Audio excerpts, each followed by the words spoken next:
kebenaran ketentuan Islam tentang hudud. Nama Inaka Oktavia, kelas 11 IPS 2.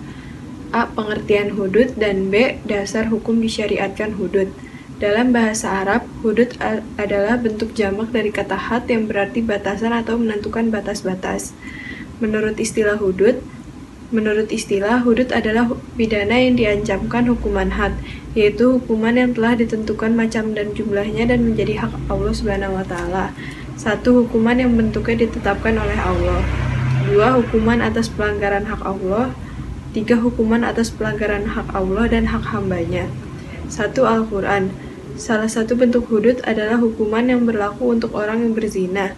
Dalam hal ini, Allah telah mewajibkan hakim untuk menjatuhkan hukum cambuk kepada orang yang berzina, sebagaimana firman Allah di surat An-Nur ayat 2.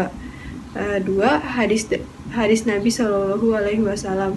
Dalam hadis, Allah telah menetapkan hukum hudud terhadap orang berzina dalam keadaan muhsan. Hukuman dari perbuatan ini adalah dirajam sampai meninggal. Tekniknya dilempari batu hingga ajal menjemput. 3. Ijma' atau kesepakatan para ulama.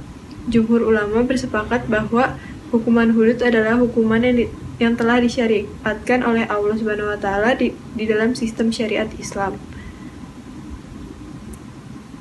C. Pembagian hukum hudud, dan D.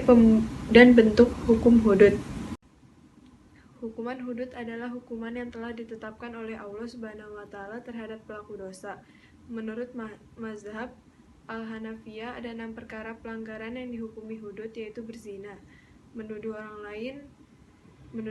lain berzina, mabuk, melakukan pencurian, pembegalan, dan minum khamar.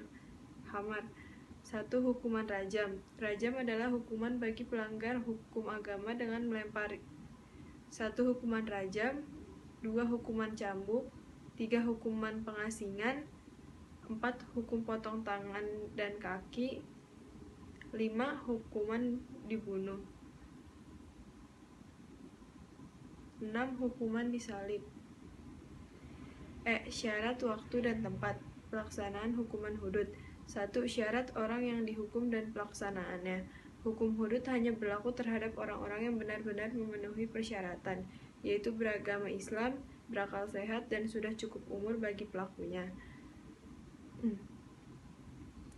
2. Waktu pelaksanaan hudud. Hudud harus dilaksanakan sesegera mungkin ketika sudah dinyatakan kekuatan hukumnya. Pelaksanaan hukuman boleh ditunda karena beberapa hal. 3. Tempat pelaksanaan hudud. Para ulama bersepakat bahwa tempat yang dipakai sebagai lokasi pelaksanaan hukum hudud adalah tempat terbuka sehingga dapat dihadiri langsung oleh khalayak. F. Analisis hudud dalam syariat Islam. 1. Pelanggaran zina. Menurut istilah fikih, zina adalah persetubuhan antara laki-laki dan perempuan yang dilakukan secara sadar tanpa ada ikatan pernikahan. Zina adalah perbuatan keji yang haram. Dasar hukum yang menjelaskan hukuman bagi pelaku zina adalah Al-Quran, surat Al-Quran dan As-Sunnah. 2. Had qazaf. Hukum qazaf sangat keras karena mufsadat yang ditimbulkannya apabila tuduhan itu tidak terbukti. Elastisitas hukum qazaf pada dasarnya menjadikan hukum Islam sebagai tata aturan sosial yang dapat digunakan sepanjang masa dan kondisi. 3. Khamar. Khamar, minuman keras atau yang dikenal juga sebagai minuman beralkohol, adalah minuman yang diharamkan dalam Islam. 4. Pencurian dan perampokan. Syariat Islam melarang pencurian atau menguasai barang orang lain dengan cara mengambilnya secara diam-diam. Sekian dari saya, terima kasih. Wassalamualaikum warahmatullahi wabarakatuh.